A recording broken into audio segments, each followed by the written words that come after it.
dalam bahasa Inggris bisa alat ini. A farmer carries his merchandise by a horse-drawn cart. Can you adjust the cart's wheel so that it can move smoothly? Bisa ketika kalau Bapak ingin mengajar dalam bahasa Inggris, tinggal ditutup suaranya. Bapak akan berkali-kali. Tinggal Bapak ajarkan dalam bahasa Inggris. Siswa kandidat ini Bapak ini makan apa? Kok tiba-tiba bisa jadi bagus banget. Tiba-tiba dalam bahasa Inggris bisa terjadi, Pak. Ini alat ini namanya persona matematika. Nah, Bapak-bapak yang saya hormati, ini juga bisa membetulkan konsep. Jadi kalau Bapak ingin tahu lebih banyak, bisa membetulkan konsep seperti ini. Jadi kalau di setiap sekolah SD khususnya, SD sampai SMP kelas 7, itu kasus-kasus seperti ini sering terjadi. Jadi mengajar itu kadang-kadang harus perlu sebuah sentuhan seni, Pak. Misalnya saya punya cerita, anak-anakku, Bapak punya uang 100.000. Kemudian Bapak mintakan dibelanjakan di pasar tradisional, menghabiskan sekian, 47.695 rupiah. Kalau tidak di mall, tidak pakai komputer, pertanyaan Bapak, kembalinya berapa nah uangnya? Akhirnya, anak-anak itu karena mereka tidak seperti kita cepat ya, ya udah Pak, dikurangi aja Pak. Ya udah dikurangi. Caranya gimana mengurangi? Begini Pak, nguranginya Pak. Ya udah kurangi. 0 dikurangi 5 berapa? Akhirnya kalau Bapak bisa bantu berapa? 5. Nah, dari mana 5 Pak? Pinjam. Ya, ini nggak bisa Pak. 0 dikurangi 5 nggak bisa. Ya udah pinjam di depannya. Tapi kalau anak yang pintar, lu depannya 0 loh Pak. Kan punya juga. Depannya nggak bisa Pak. Pinjam lagi Pak, kita tetangga Pak. Pinjam depannya 0 juga. Tapi kan gurunya dulu mengatakan gini, dulu Bapak bisa. Dulu Bapak waktu belajar bisa tuh. Udah deh, karena tidak ada pilihan lain, takut sama guru, ya udah deh Pak, pinjam aja deh Pak. Akhirnya ini pinjamnya jadi 10 dikurangi 5, ini 5. Nah, anak-anak yang 0 jadi berapa? 9 Pak, lah anak yang kita, katanya nggak punya, minjemin kok malah jadi punya. Aneh kan? Jadi 9. Kalau anak yang pintar nanya, lu kok jadi 9 Pak? Katanya 0, katanya nggak punya. Kok nggak minjemin malah jadi gede? Udah ikuti aja, dulu Bapak juga gitu. Akhirnya terjadilah pemaksaan konsep. 9 dikurangi 9, 9 dikurangi 6, 9 dikurangi 7, 9 dikurangi 4, 5. Gini Pak, rata-rata gurunya mengatakan, jelas Pak, jelas Pak. Bagian lagi kita diem aja, dia nggak jelas saya. Orang pinjam tambah gede gitu. Itu saya ya ingin mengatakan bahwa pengajar itu nggak boleh polos-polos Pak. Artinya nggak boleh polos-polos itu kalau bisa dipermudah, dipermudah Pak. Ini yang saya sebut eksplorasi sederhana. Jadi gimana Pak mempermudahnya? Ada satu solusi meskipun ini bukan satu-satunya. Misalnya begini, anak-anakku. Susun manik-manik pada tiap-tiap dekat-dekat ini. Perhatikan bilangan yang menyatakannya. Bapak punya permainan, Pak. Caranya gini nak. Ini yang ini nilainya satuan, ini puluhan, ini ratusan, ini ribuan, ini puluhan ribu. Cara mainnya gini lah. Yang seperti donat ini disebut manik-manik. Masukkan sini lah. Kok bawahnya jadi satu ya Pak? Ya, coba. Kita buat lagi ya. Nanti jadi berapa? Oh, kok jadi 2 Pak? Ya, coba. Sekarang kita masukkan ke tengah. Apa jadi 3? Ratusan. Loh, Pak, kok bukan jadi 3 Pak? Jadinya 102. Siapa yang tahu? Oh iya Pak, ini masuknya di tempat ratusan. Jadi pelajaran itu membuat anak tertantang untuk membuka. Iya. Jadi kalau Bapak Ibu yang tadi saya katakan tulis, kerjakan, kumpulkan. Nah itu semuanya konsepnya dari Bapak Ibu kan. Biasa pelajaran kan biasanya gini Pak. Udah dikerjakan, nomor 1 sudah, tulis. Nomor 2. Itu kalau proses begitu Pak, di tempat lain itu proses belajar seperti itu. Yang belajar siapa Pak? Gurunya. Yang belajar gurunya. Karena Bapak Ibu menerangkan asik. Siswanya kan lihat, oh ya. Ya sudah selesai, tulis. Ya. Itu yang terjadi di banyak sekolah gitu Pak. Tapi coba lihat, nah kenapa anak bisa 102? Ini Pak, masuknya di ratusan. Terjadilah sebuah interaksi. Jadi belajar yang bagus itu Pak, katanya ada interaksi Pak. Ada aksi, ada interaksi, ada respon. Kalau begitu nak, mau kamu bawa kemana coba? Pak, bawa ke paling yang depan Pak. Oh iya. Kira-kira jadi berapa nak?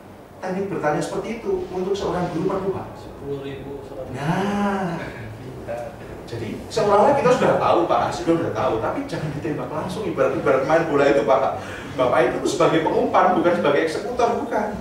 Jadi kalau ibarat main bola itu, guru itu bukan sebagai striker, bukan sebagai yang ngegolkan, jangan. Bapak tuh ngasih umpan. Jadi berapa? Nah, padahal Bapak udah tahu. Padahal kan kalau kita nggak sabar kan gemes, lu udah tahu gini aja kok. Bapak bukan nanya, Bapak itu bimbing. Jadi berapa? Kalau saya coba buat ke kemana? Ke tengah Pak, oh ya. Ke sini, nah ditahan dulu. Kira-kira jadi berapa? Ayo, nah itu namanya teknik bertanya yang membimbing anak untuk mencoba. Belajar itu merupakan sesuatu yang berproses, lalu dia akan oh iya ya, oh iya ya, oh iya. Anak-anak kalau sudah hampir penuh, ayo seperti ini. Berapa nilai yang diperlihatkan oleh dekat-dekat ini? Kira-kira bilangan yang di bawahnya berapa? Banyak banget Pak. Kalau sudah hampir penuh seperti ini, yang di sini harus ditulis bilangan berapa anak-anakku. Pak, itu ada 9 Pak. Ada 9. Kalau gitu 99.999. Bagus nak. Pak, nanti ada Pak, di dalam proses penilaian itu, anak-anak yang menjawab benar itu Pak harus diberi nilai Pak. Jadi kadang-kadang kita akan event-event yang momen-momen yang seperti itu kita lewat aja Pak. Padahal sebenarnya kalau ada anak jawab benar itu, siapa tadi anak? Waduh, Firdaus, bagus ya. Saya tulis dulu ya. Poin. Ya poin, harus ada Pak. Nilai harian ya Pak. Ya nilai-nilai itu harus ada di luar nilai ulangan itu, nilai aktivitas, nilai tanya jawab, nilai itu harus ada nilainya Pak. Kalau perlu kita berikan semangat buat si Firdaus, bagus nak. Selamat ya nak ya. Saya senang. Itu adalah sebutan-sebutan yang sebetulnya sepele Pak, tapi luar biasa. Dalam bahasa saya itu, selasanya kata-kata aku itu enak sekali. Jerih payah anak itu langsung mendapatkan respon dari Bapak. Bagus sekali nak, saya senang sama kamu. Ini dia. Jadi itu perlu Pak. Seperti kita itu membiasakan hal-hal yang seperti itu akan tumbuh sebagai pembiasaan yang baik. Nah, kalau begitu coba jawaban anak-anak Bapak cocokkan ya, kita lihat. 99.999. Ya. Tambahkan satu manis satuan pada dekat-dekat. Jadi sama dengan jawaban si Firdaus tadi. Kalau Bapak tambahkan satu lagi nak di sini nak, apa yang terjadi nak? Sudah hampir penuh, apa yang terjadi? Semuanya terdorong ke depan, ke tempat yang lebih apa nak? Lebih besar Pak, bagus sekali. Ups, manik terakhir tidak punya tempat. Diperlukan tiang baru untuk menempatkan manik. Kira-kira tiang yang baru ini senilai berapa ya nak ya? Ratusan ribu. Bagus sekali.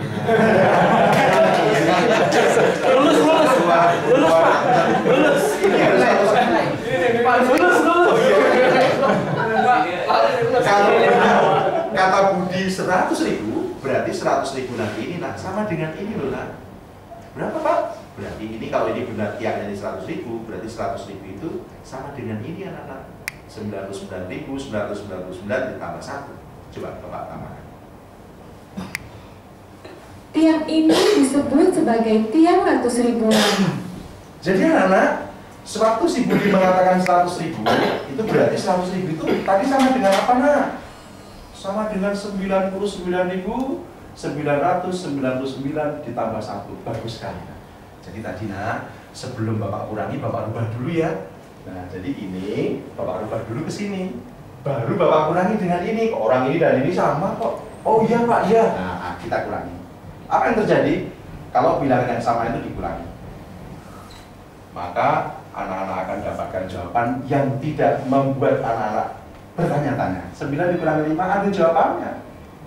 9 dikurangi 9 nggak perlu pijar. 9 dikurangi ada jawabannya. 9 dikurangi 7 jelas. 9 dikurangi 4 bagus. Tapi hasilnya harus ditambah. Nah, kalau ditambah 1 sama tidak dengan ini Pak? Nah, jadi kalau sama, anak yang tidak pintar, anak yang pintar dapat penjelasan yang logis. Iya ya, masuk akal. Nah, jadi jangan paksakan materi itu kalau Bapak Ibu kira-kira jangan dipaksakan Pak. Karena itu akan berbekas terus Pak. Kata guru saya, padahal jelas-jelas Bapak tahu. Iya ya.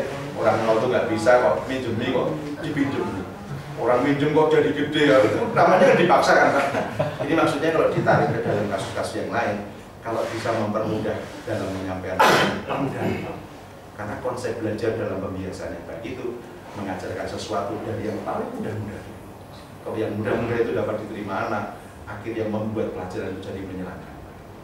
Jadi konsep belajar yang ada itemnya di bawah itu, kalau siswa jelas, syukur-syukur dia terlibat, akhirnya dia bisa. Ini akan menimbulkan rasa senang. Jadi bapak jangan menganggap meraih rasa senang itu cepat. Kalau bapak-bapak nggak bisa melibatkan anak-anak dalam belajar, maka mari kita coba. Mari. Pak, kalau sudah kelas 9 Pak, kami kehabisan waktu. Kan di situ targetnya harus nilainya bagus.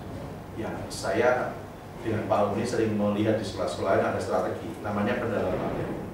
Pendalaman materi itu ada yang menggunakan cara drill, menggunakan cara macam-macam. Tapi esensi belajar dalam kelas keseharian itu jangan menghilangkan konsep kebersamaan di situ, kegembiraan di situ, karena pada usia mereka memang gembira itu perlu.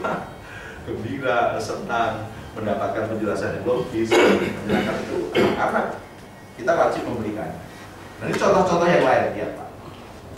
Saya akan ajak Bapak untuk melihat sesuatu yang dari pelajaran yang lain dengan matematika terus lihat. Anak-anakku, Bapak akan mengajarkan sesuatu yang mungkin sudah anak lihat. Gambar apa itu Nak? Pak, kok seperti gambar jantung ya Pak? Bagus sekali Nak. Jantung yang tergambar seperti ini, itu aktivitasnya punya hubungan langsung dengan ini Nak. Detak jantung setiap orang akan berbeda satu sama lain. Detak jantung dipengaruhi oleh faktor usia, jenis kelamin, kerja otak, kesehatan, dan juga aktivitas orang yang bersangkutan. Jadi Bapak Ibu, sewaktu kita bisa menampilkan sesuatu di hadapan murid dengan sangat jelas, itu akan mendekatkan pemahaman anak dengan satu istilah yang namanya kontekstual. Sesuatu itu seperti aslinya. Jadi kalau anak bisa melihat sesuatu seperti aslinya, itu akan sedikit demi sedikit menghapus yang namanya sesuatu abstrak yang saya sebut abstrak Pak.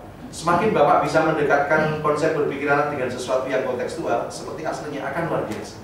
Karena memang pada dasarnya, pada usia anak-anak kita itu kalau diajak berpikir abstrak belum bisa Pak.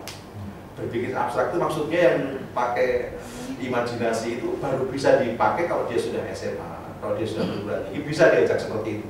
Jadi kalau Bapak-bapak menggambarkan anak-anak sudah bisa tergambar ya jantung seperti apa. Itu dalam benak mereka macam-macam, saya apa ya, jantung itu ya. Karena Bapak mengajak sesuatu yang abstrak. Tapi kalau ini Nak, gambar ini apa loh? Ini jantung Pak, bagus sekali. Gambar ini Nak, itu adalah dalam tubuhmu, ada dalam tubuh Bapak.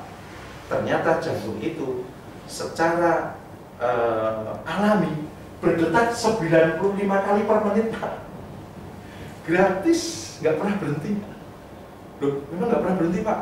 Loh ya nggak pernah berhenti. Karena kalau ini berhenti apa yang terjadi? Kalau jantung ini berhenti, selesai kisah kita di dunia. Oh gitu ya Pak ya? Jadi ada pergerakan jantung yang tidak pernah berhenti. Siapakah yang memberikan ini? Akhirnya Bapak Ibu kalau bisa mengajak pelajaran ini dibawa kemana-mana, itu namanya di SD namanya tematik. Pelajarannya kalau lebih bermakna. Siapakah anak-anakku yang